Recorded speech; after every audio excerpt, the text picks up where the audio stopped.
नमस्कार मित्रांनो, आनंदी या मालिकेच्या येणाऱ्या काही भागामध्ये मित्रांनो एक आता जबरदस्त कोणता ट्विस्ट आपल्यासमोर येणार आहे आणि त्या ट्विस्टमध्ये मात्र नक्की काय होईल, कारण आता पृथ्वीचा झालेला जो काही गैरसमज आहे तर तो आरती दूर कसा करते आणि मुंबईला गेलेल्या आरती आणि आता ह्या पृथ्वी या दोघांमध्ये मात्र आता हा जो विद्याधर आहे तर तो मात्र हा काहीतरी त्यांच्यामध्ये असं काहीतरी घडून आणतो जेणेकरून मात्र आता ह्या आरतीच्या म्हणजे आयुष्याचं वाटोळं होईल आणि काहीतरी मात्र आता पृथ्वीच्या सुद्धा आयुष्याचं वाटोळं होईल। ह्या दोघांना जर मी एकत्र आणलं तर मात्र ह्या आनंदी आणि युगंधर या दोघांना मात्र कसा धक्का पोहोचवायचा, कारण ह्या दोघांना एकत्र आणायला हवंच। कारण काही झालं तरी आता एकदा की आरतीच्या आयुष्याला डाग लागला तर आनंदीचं आयुष्य बर्बाद होईल आणि तिला सुद्धा मात्र त्या आरतीबरोबर घराच्या बाहेर काढलं जाईल। एकतर मात्र आता ते लव्ह लेटर लिहून मी आनंदीच्या जी काही भावना आहे तर ती पृथ्वीच्या मनापर्यंत पोहोचवली आहे आणि पृथ्वी मात्र त्याने खूप चिडलेला आहे, परंतु आता ही आरतीने मात्र सगळं काही घोळ करून ठेवलेला आहे। मग आता ह्या आरतीचं आयुष्य मी कसं उद्ध्वस्त करतो हे मात्र आता त्याने करण्याचं ठरवलेलं आहे। त्यासाठी मित्रांनो आता पृथ्वी आणि आरती या दोघांना एकत्र एका हॉटेलमध्ये मात्र हे जे काही ज्यूस वगैरे आहे तर त्यामध्ये दारू मिक्स करून मात्र ह्या दोघांना एकत्र कसं आणलेलं असतं आणि शेवटी मात्र आता या घरात पृथ्वी आणि आरती या दोघांचं लग्न लावणं भाग पडलेलं असतं, परंतु आता पृथ्वीला मात्र ह्या सगळ्याचा फारच राग असतो। तेव्हा मित्रांनो आता नक्की ह्या मालिकेमध्ये नक्की आता काय होणार आहे, कारण आता हे जे काही होण्यासाठी आता व्हिडिओ शेवटपर्यंत नक्की बघत राहा आणि जर तुम्ही आपल्या चॅनलवर नवीन असाल तर चॅनलला सबस्क्राईब करण्यासाठी मात्र विसरू नका। तेव्हा मित्रांनो हे बघा, आरती आणि पृथ्वी या दोघांना आता अर्जंट मुंबईला जायचं असतं, कारण आता मितालीला काही कारणासाठी प्राजलची तब्येत बिघडलेली असते म्हणून ती तिकडे पुण्याला गेलेली आहेत आणि आता इकडे हे दोघं मुंबईला आलेले आहेत, कारण आरतीला मात्र आता मितालीच्या बरोबरीने आता प्रोजेक्टमध्ये नक्की काय आहे नक्की आता हे सगळं काही पृथ्वीला अपडेट देण्यासाठी मात्र तिकडे बोलवलेलं आहे। म्हणून पृथ्वी हा आरतीला घेऊन तिकडे गेलेला असतो। तेव्हा आता मित्रांनो त्या अगोदर आता घरामध्ये आनंदीचे सत्य सांगायला गेलेली असते आणि ते सत्य जेव्हा तिने सांगितलेलं आहे तर ह्या नालायक विद्याधरने ते मात्र लेटर बदललेलं असतं, परंतु आता आरती मात्र ही पृथ्वीचे डोळे उघडते आणि पृथ्वीला म्हणते की हे बघ, याची साक्षीदार मी आहे, कारण जेव्हा आता मात्र हे लेटर लिहिलं गेलं आणि ते लेटर मात्र आता मी स्वतः लिहिलेलं आहे, कारण आनंदीला दिसत नाही आणि त्याच वेळेस मात्र आता आनंदीला दिसत नाही हे सत्य जेव्हा आता युगंधरच्या समोर आलेलं असतं तेव्हा त्याला फार मोठा धक्का बसतो। आनंदीला दिसत नाही आणि इतकी मोठी गोष्ट आपल्यापासून का लपवलेली आहे, म्हणून मात्र आता युगंधरला फार मोठा धक्का बसतो। म्हणून युगंधर घाईने आता सगळं काही तयारी करण्याचा निर्णय घेतो, पण त्या अगोदर मात्र आता पृथ्वी आता हा मुंबईला जाणार आहे आणि इकडे मात्र मिताली इकडे प्रांजलला बघण्यासाठी गेलेली आहे, कारण प्रांजलच्या जीवाला एक खूप मोठा धोका झालेला असतो, परंतु मितालीने ते मात्र काही घरी व्यवस्थित सांगितलेलं नसते, म्हणून मात्र आता हा जो आहे म्हणजे मिताली मात्र हे सर्व काही सांगत नाही। त्यानंतर मात्र आता इकडे पृथ्वी जो काही गैरसमज आहे त्याला खूप राग आलेला असतो। पृथ्वी म्हणतो की आनंदी, तू असं काहीतरी करशील मला वाटलं नव्हतं, परंतु आनंदीची आता त्याने माफी मागितलेली असते की जेव्हा आरतीने त्याचा गैरसमज मिटवलेला असतो तेव्हा, आणि त्यानंतर मात्र आता इकडे दोघंही मुंबईला आलेले आहेत, परंतु आता ह्या विद्याधरचा कट रचलेला असतो। विद्याधर म्हणतो की किती काही झालं तरी शेवटी मात्र आता याला धडा मला शिकवावाच लागेल आणि आता इकडे हा विद्याधरचा जळफाट होत असतो आणि जेव्हा ते ज्या हॉटेलमध्ये आता हे कामासाठी ह्या प्रोजेक्टच्यासाठी कामासाठी गेलेले आहेत तेथे मात्र आता ह्या विद्याधरने एक काम केलेलं असतं। हॉटेलचा जो काही वेटर आहे तर त्याला पैसे देऊन मॅनेज केलेलं असतं आणि पृथ्वी आणि आरती या दोघांच्या ड्रिंक्समध्ये आता म्हणजे त्याने ड्रिंक्स मिसळायला सांगितलेले असते ज्यूसमध्ये।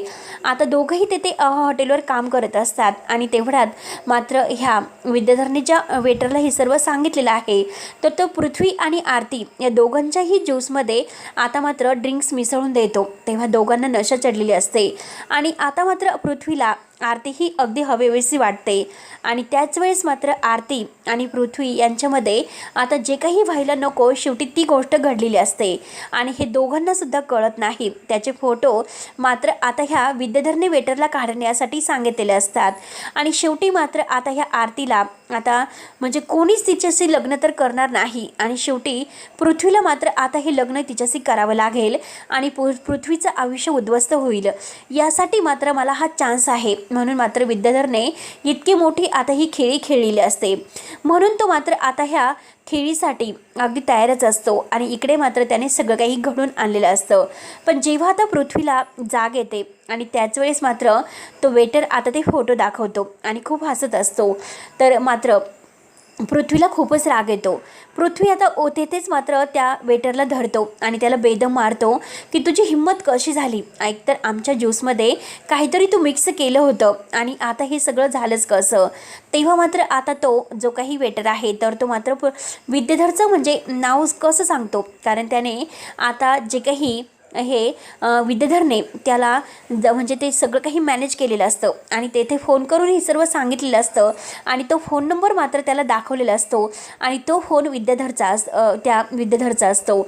आणि जेव्हा हे पृथ्वीच्या समोर सत्य येतं आणि त्याच वेळेस आता पृथ्वीला फारच राग येतो. परंतु आता आरतीला कसं मॅनेज करायचं, आरती तर आता पूर्णपणे गोंधळून गेलेली असते. आता काय करावं, एकतर आपली किती बदनामी होईल, आता आबांना दाखवण्यासाठी मला तोंड उरणार नाही, मी काय करू, म्हणून आरती फार रडत असते.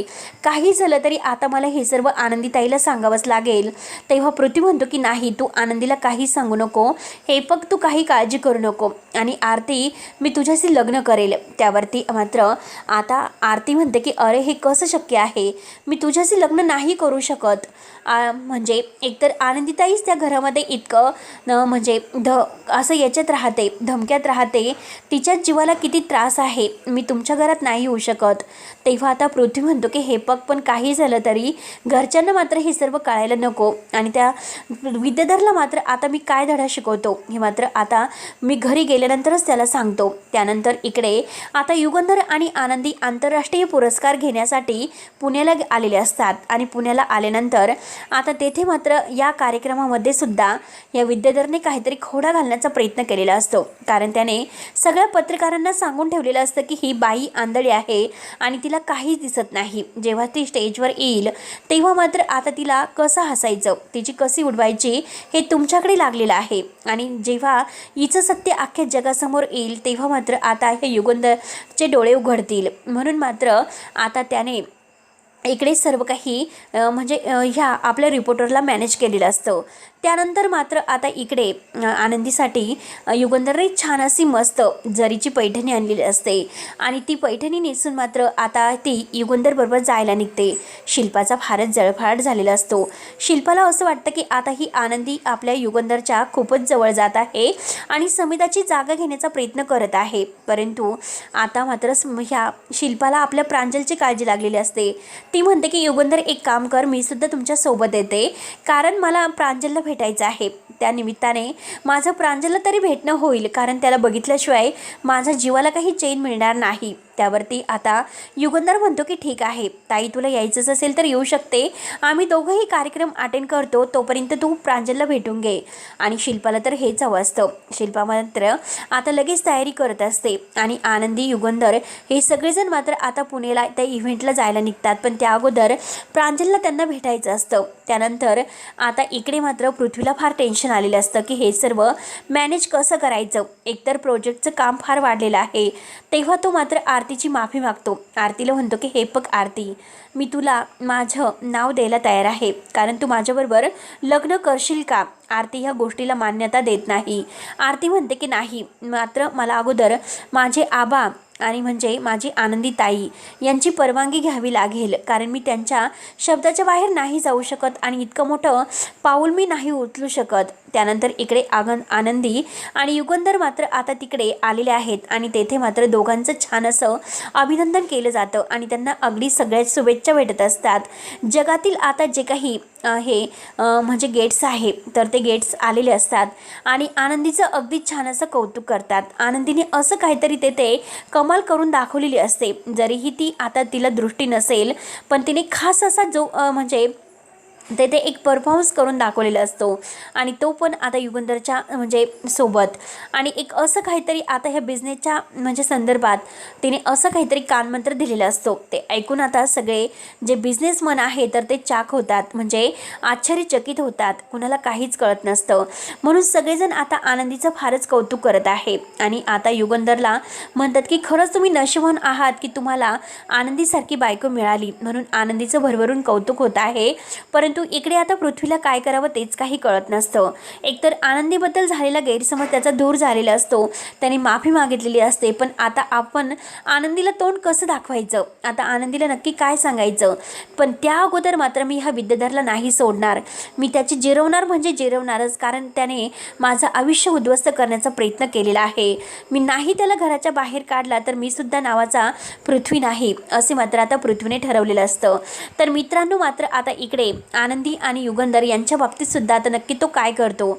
जेव्हा हॉटेलमध्ये थांबलेल्या आनंदी आणि युगंधर यांच्यासमोर मात्र आता हा कसा भयानक प्रकार घडून आणतो आणि शेवटी मात्र आता त्यांनी घडवलेला जो काही भयानक प्रकार आहे तो आनंदीच्या आयुष्यामध्ये आणि युगंधरच्या आयुष्यामध्ये एकमेकांना नवरा बायकोचे हक्क देण्यासाठी कसा आता ठराविक ठरतो, कारण हे आता आपण पुढच्या भागामध्ये बघूयात.